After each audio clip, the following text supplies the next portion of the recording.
They say the human mind can fabricate entire realities to cope with trauma. But what if those fabricated realities aren't just in one's head? What if they're shared? The protagonist, let's call her Sarah, remembered the funeral vividly.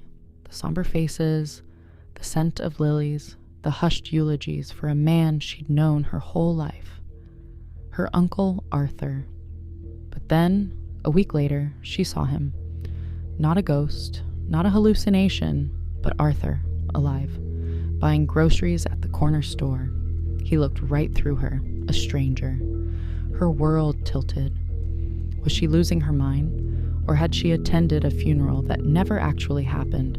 The unsettling truth began to surface when she tried to find the death certificate. There wasn't one. In the funeral home, they had no record of a service for Arthur Vance. It was as if the entire event had been wiped from existence, leaving only her fractured memory. But then, a small detail gnawed at her, the unique antique locket her aunt wore that day. It was identical to one she'd seen in a dusty old photograph, a locket that had been missing for decades. How could it have reappeared for a funeral that never was? Driven by the unsettling mystery of the locket, Sarah confronted her Aunt Carol, her aunt's eyes usually so warm-hardened with confusion. "Arthur? His funeral? What are you talking about, dear?" "He's at home, probably watching his golf." Sarah's heart pounded. Aunt Carol genuinely had no recollection. Sarah showed her the photograph of the locket, the one she'd found in the old family album. Aunt Carol stared at it, a flicker of recognition, then dismissed it as an old trinket she'd never seen.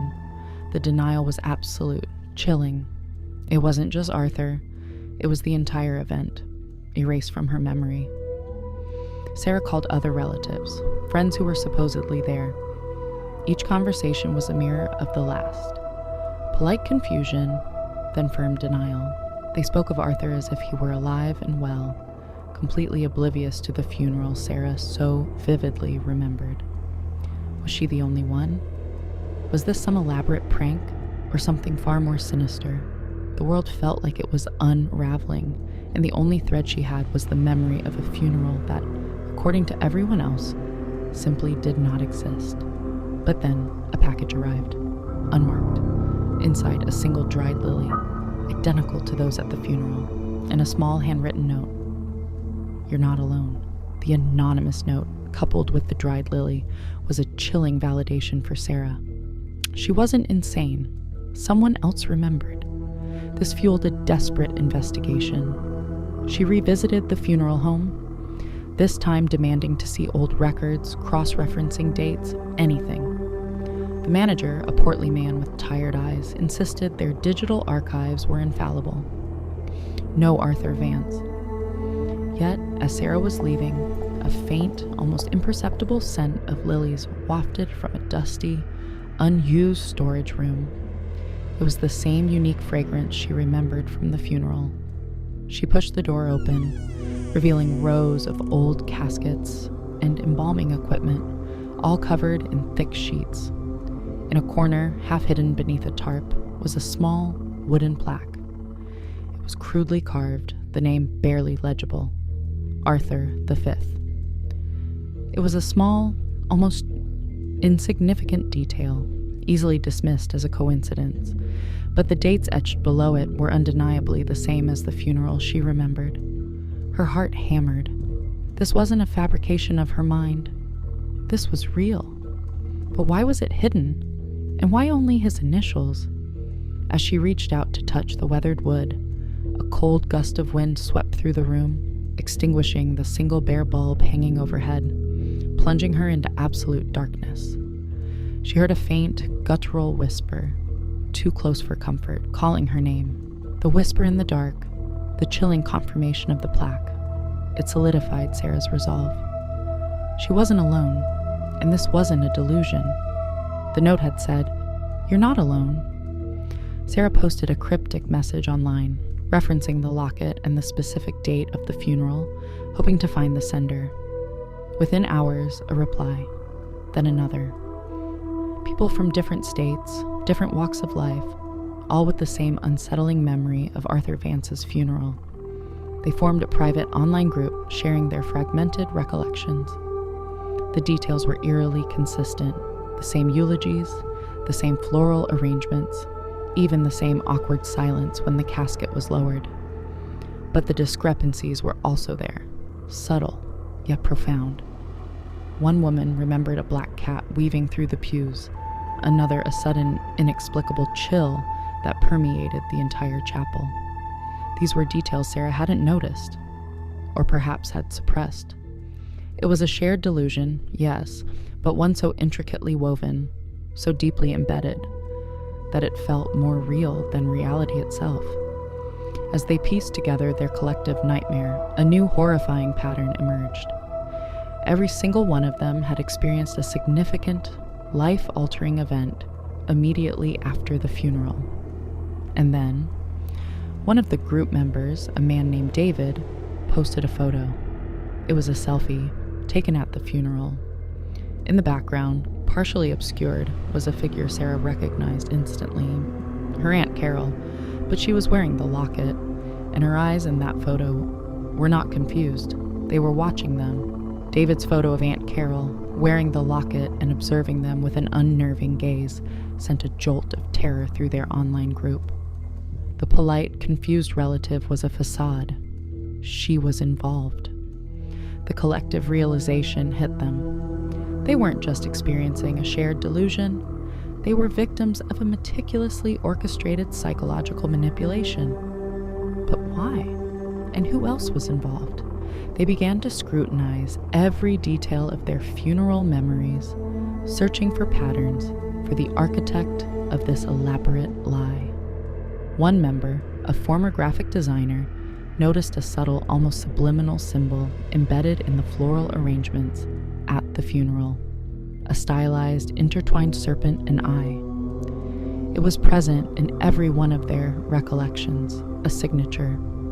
A quick online search revealed the symbol was ancient, associated with a clandestine organization rumored to dabble in psychological warfare and memory alteration. They called themselves the Mnemosyne Collective. Their goal?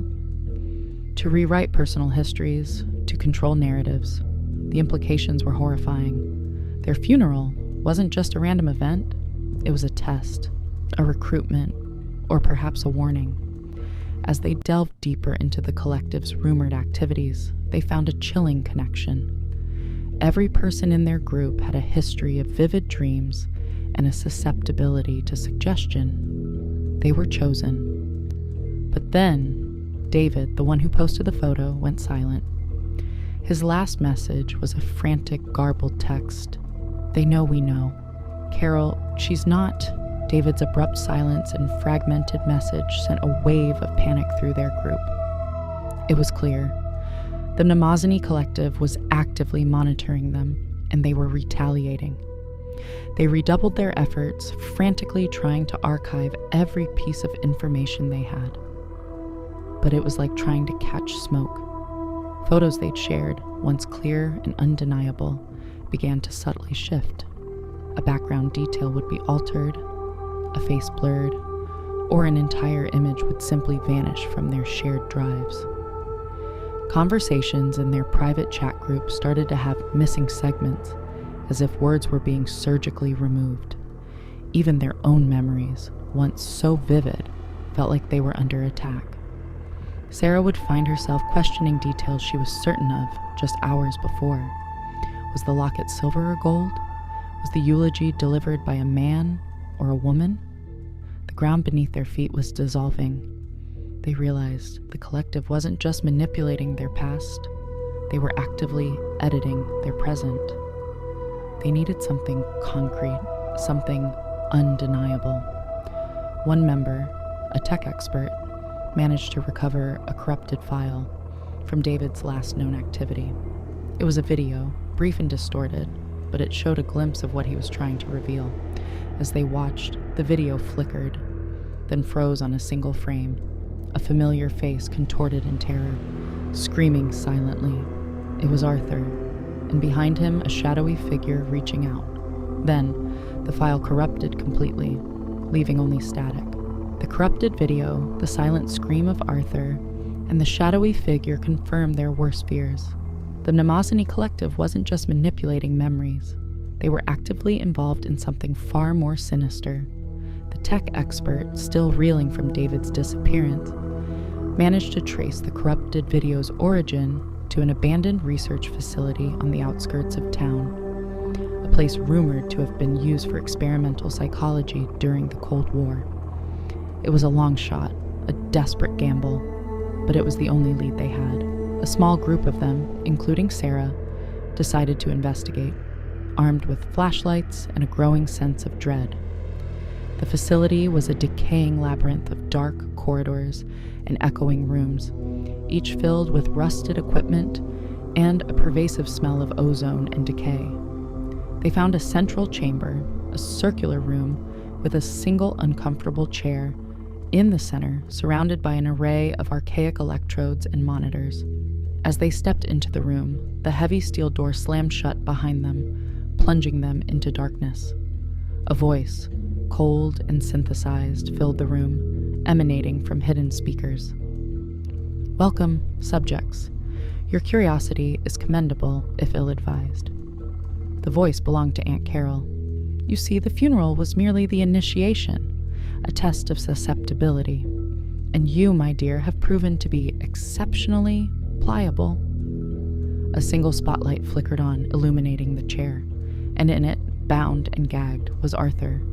But his eyes, wide with terror, were fixed not on them, but on something just beyond their sight, something that made his silent screams palpable.